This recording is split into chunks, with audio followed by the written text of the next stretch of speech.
जय श्री कृष्ण। शांताकारं भुजगशयनं पद्मनाभं सुरेशं विश्वाधारं गगनसदृशं मेघवर्णं शुभंगं लक्ष्मीकान्तं कमलनयनं योगिविद्यार्भिगम्यं वंदे विष्णु भवभयहरणं सर्वलोकैकनाथं। जय पुरुषोत्तम प्रभु। पतितने पण पावन करवा 32 मास 13 दिवस 4 घड़ीना अंतरे पृथ्वी पर प्रगट थतुं एवं प्रभु प्रेषित पुनित पर्व एटले पुरुषोत्तम मास।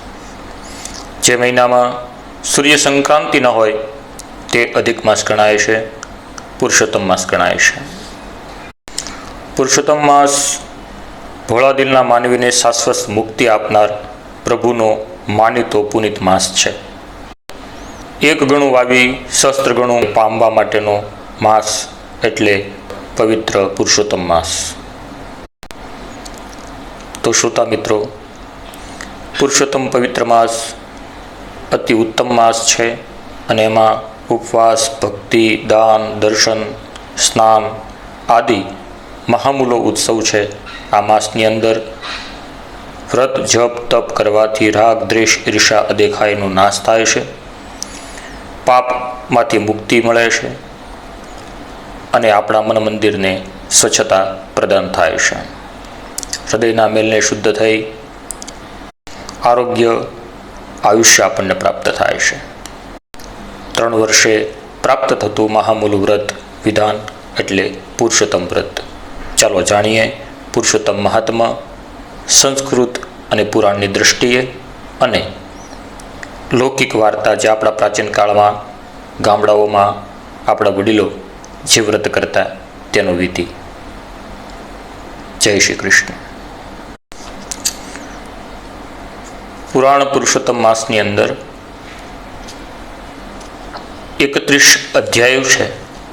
आपणे नित्य एक अध्यायનું पुराणना आधारे श्रवण करीशुं अने आपणी लौकिक रीति अने रिवाजो मुजब जे कई कथा छे तेनुं पण आपणे श्रवण करीशुं।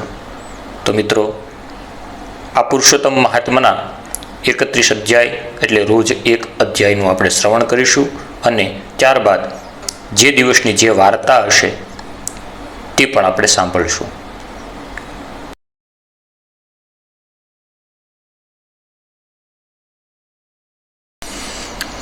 मंगलम भगवान विष्णु मंगलम गरुड़ध्वज मंगलम पुंडलीकाक्षो मंगलायतनो हरि सर्वदा सर्वकार्येषु नास्ति तेषाम् मंगलम येषां हृदयस्थो भगवान मंगलायतनो हरि। सर्वव्यापी भगवान विष्णु मंगल स्वरूप है। कुरुडनी ध्वजावाळा ये भगवान मंगलमय ज्ञान उत्पन्न करनारा है। कमल समान इंद्रियोवाळा ते भगवान मंगल कार्यों में प्रेरणारूप है।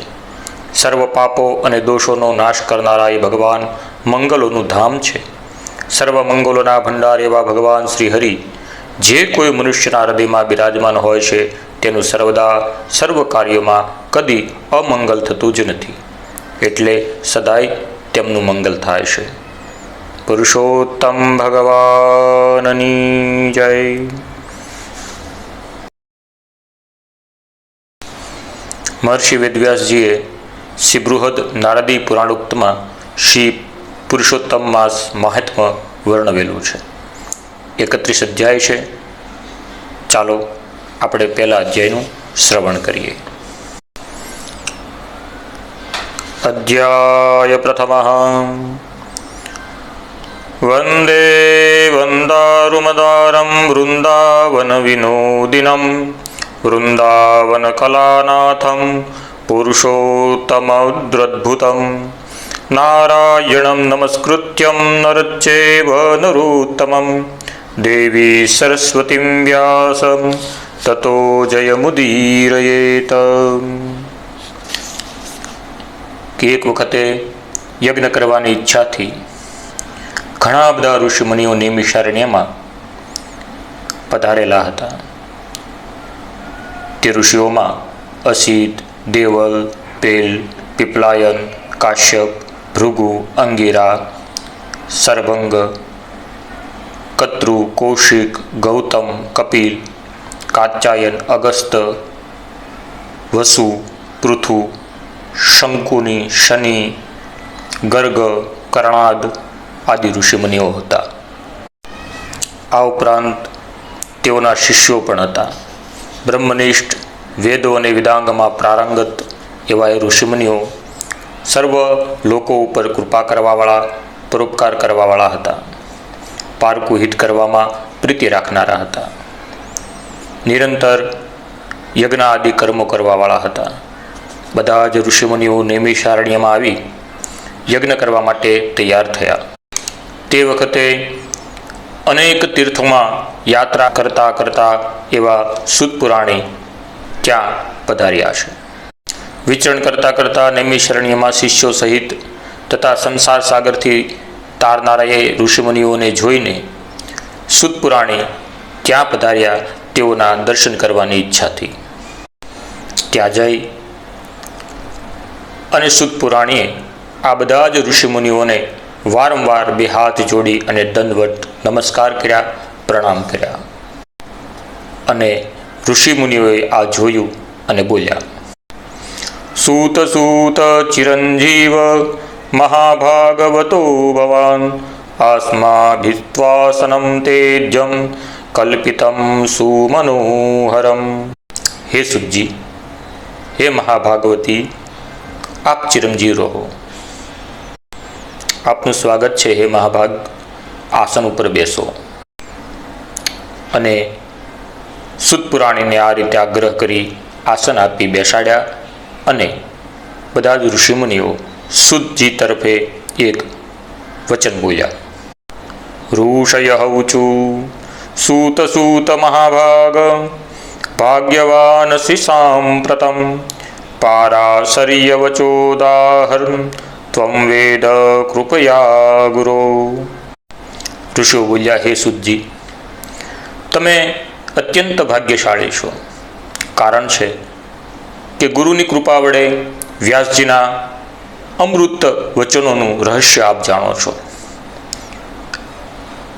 હે કૃપા સિંધુ, આપ અહીં આવવાનું કારણ જણાવશો.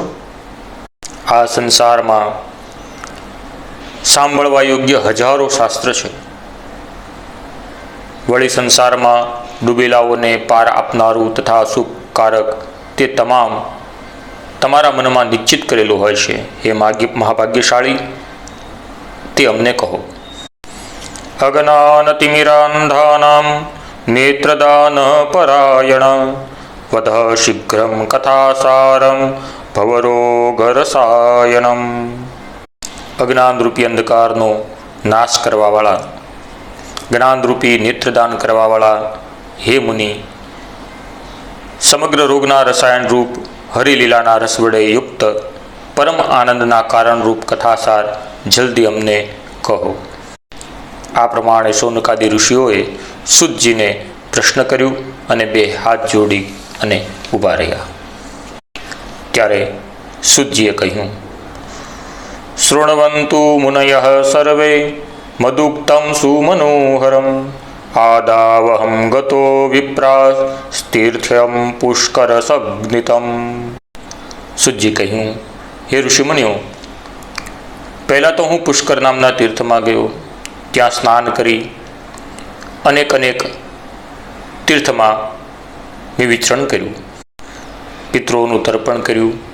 ત્યાંથી કાશી ગયો. ત્યાંથી ગયા ક્ષેત્રમાં ગયો.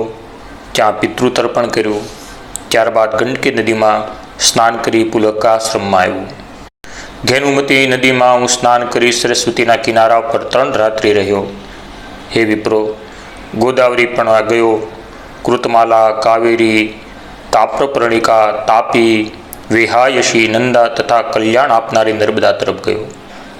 ચરણવતી નદી તરફ ગયા પછી સેતુબંધ રામેશ્વર આવ્યો. પછી નારાયણના દર્શન કરવા હું બદ્રિકાશ્રમ તરફ ગયો. ત્યાં નારાયણના દર્શન કરી સ્તુતિ કરી, તપસ્વીઓને વંદન કરી નમસ્કાર કર્યા. પછી સિદ્ધ ક્ષેત્રમાં આવ્યો. આમ કુરુક્ષેત્રમાં ગયો, અનેક તીર્થોમાં ફર્યો, હસ્તિનાપુર ગયો. હે દ્વિજો, ત્યાં મેં એવું સાંભળ્યું કે વિષ્ણુરાત એટલે કે પરીક્ષિત રાજા પોતાનું રાજ્ય છોડી અનેક ઋષિમુનિઓની સાથે પવિત્ર ગંગા કિનારે ચાલ્યા ગયેલા છે. ત્યાં યોગીઓ, સિદ્ધમાં ભૂષણરૂપ સિદ્ધ પુરુષો તથા દેવર્ષિઓ આવ્યા હતા. તેના મેં દર્શન કર્યા. આમાંના કેટલાક વાયુ લેતા, કોક જળ લેતા, કોક પાંદડાનો આહાર કરતા હતા. કેટલાક તો માત્ર શ્વાસનો જ આહાર કરનારા હતા. બીજા કેટલાક ફળનો આહાર કરનારા, તો કેટલાક ફીણનું ભક્ષણ કરનારા હતા. એ ત્રીજો, હું ત્યાં ગયો, તેઓના મેં દર્શન કર્યા. ત્યાં મેં બ્રહ્મનિષ્ઠ મહામુનિ સુખદેવજીના દર્શન કર્યા. તેઓ પણ ત્યાં પધારેલા હતા. તેઓ 16 વર્ષની વયવાળા યોગેશ્વર, શંખના સમાન કંઠવાળા, અતિ ઊંચા, સુંદર કાળા કેશોથી વીંટાયેલા હતા. બ્રહ્મનિષ્ઠ, અવધૂત, નગ્ન દિગંબર હતા. ધૂળ વડે જેઓનું સર્વ શરીર ભૂખરું થઈ ગયેલું હતું એવા મહામુનિ સુખદેવજીને જોઈ હાથ જોડેલા મુનિઓ ઊભા થયા.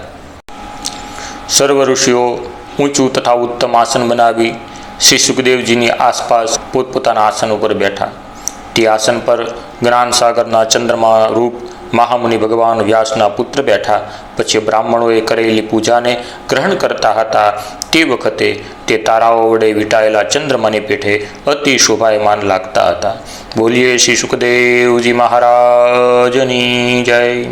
इति श्री बृहन्नारदीये पुराणे पुरुषोत्तम महात्मने शुकागमने प्रथमोध्याय. આ રીતે પુરુષોત્તમ માસમાં પહેલા દિવસની પહેલા અધ્યાયની કથા અહીં વિરામ પામે છે. હવે પછી બીજા અધ્યાયની કથા આપણે જોઈશું. તે પહેલા દિવસમાં કાંઠાગોરમાની એક લૌકિક કથા છે, તેનું આપણે શ્રવણ કરીએ. નદી કાંઠે એક રમણીય ગામ હતું. તેમાં એક ડોશી, તેના 2 દીકરા અને 2 બહુ વહુઓની સાથે રહેતી હતી. ઘરમાં ક્લેશ થતાં 2 દીકરાઓ અલગ થઈ ગયા. તેઓમાંથી કોઈ માને રાખવા તૈયાર નહોતા. તેથી ડોશી પણ અલગ રહી પોતાનું ગુજરાન ચલાવતી. આમ 3 જણા જુદા જુદા ઘરમાં રહેતા હતા, પણ વાર તહેવારે ભેગા મળી અને આનંદ કરતા. ડોશીમાં ધાર્મિક વૃત્તિના હતા. તે રોજ સવારે ઉઠી પુરુષોત્તમ ભગવાનનું નામ લેતા લેતા નદીએ નાહવા જતા. તેમના નાના દીકરાની વહુ પણ રોજ નદીએ સ્નાન કરવા જતી. તેઓ કાંઠાગોરમાનું પૂજન કરી ઘેર આવી કામકાજમાં લાગતા. જ્યારે મોટા દીકરાની વહુ ઉઠતા જ ઘરની ઝંઝટમાં લાગી જતી. દીકરા, દીકરી અને પતિને આ કરો તે કરો એમ હુકમો છોડ્યા કરતી. તે 2 પૈસે સુખી હતી, તેથી તેને પૈસાનું અભિમાન આવી ગયું. ઉપરાંત બોલવામાં પણ તે થોડીક તોછડી હતી. દેરાણી ભોળી એક દિવસ નદીએ જતાં તેણે જેઠાણીને ઘેર જઈને કહ્યું કે આજે તો મારી સાથે નદીએ નાહવા ચાલો. ત્યાં જઈને કાંઠાગોરમાનું પૂજન કરીશું, પુરુષોત્તમ માસની કથા સાંભળીશું અને પછી ભગવાનનું સ્મરણ કરતાં કરતાં ઘેરે જઈશું. જેઠાણી કહેવા લાગી એની દેરાણીને, આ તો નવરાના કામ છે. નાહવાનું તો ફક્ત બહાનું છે, પણ ત્યાં બધા ભેગા મળી ગામની નિંદા કરતા હોય છે. આમાં આપણું કામ નહીં. મારે તો મારું ઘર ભરું સંભાળવાનું.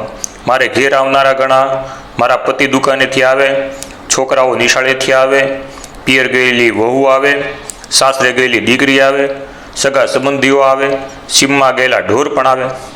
આમાંથી હું આખો દિવસ નવરી પડું તો તારી સાથે નાહવા આવું ને? તમે તમારે વ્રત કરો, મને તો ધર્મ કર્મ કરવાનો સમય જ નથી. જેઠાણીની આવી લાંબી વાત સાંભળી દેરાણીએ દુઃખ તો થયું અને કાંઈ બોલી નહીં.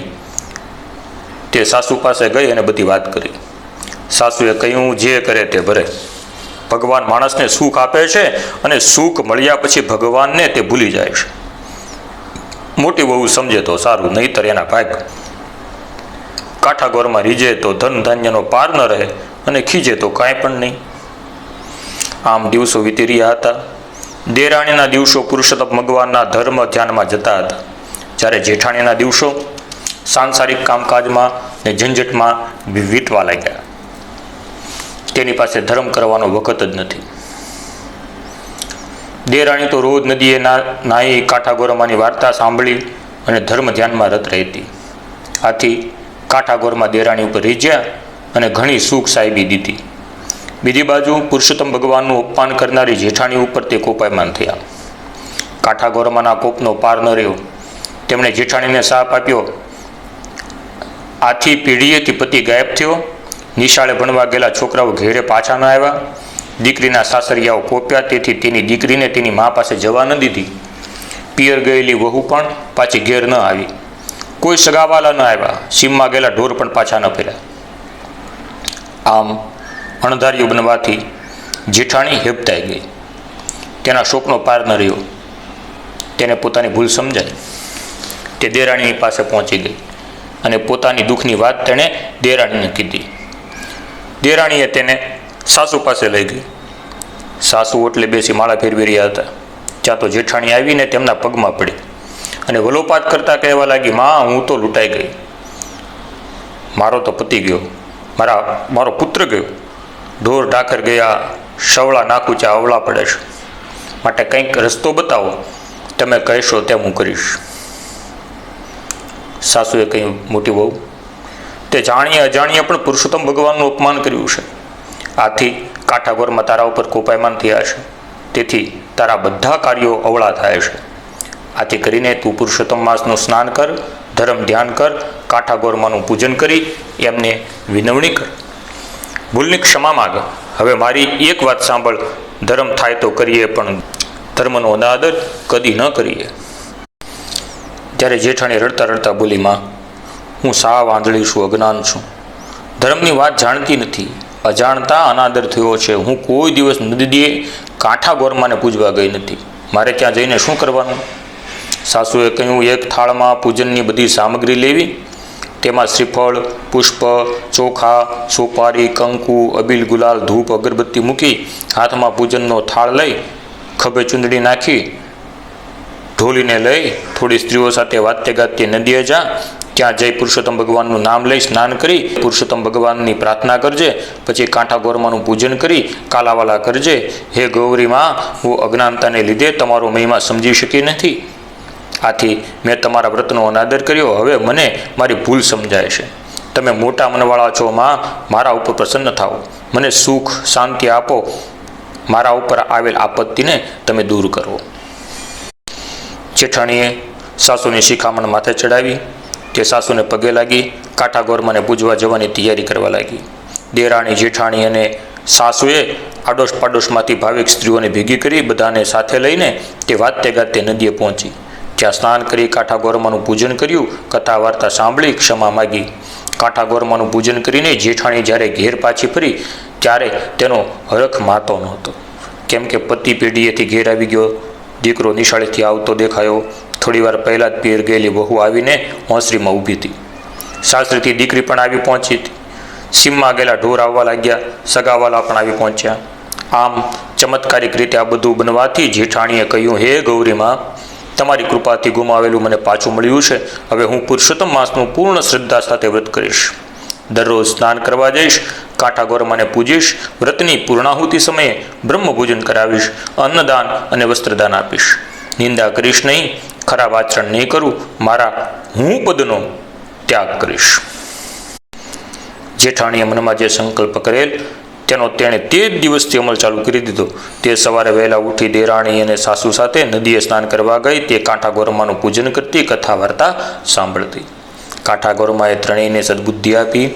દેરાણી જેઠાણી પોતાના પતિઓ સાથે ડોશીના અસલ ઘરમાં રહેવા આવી ગયા. ડોશીના બંને દીકરાઓને આથી આનંદ થયો. બધાના આવવાથી ડોશીનું સૂનું ઘર પાછું આનંદ કરતું થઈ ગયું. બોલો પુરુષોત્તમ ભગવાન કી જય.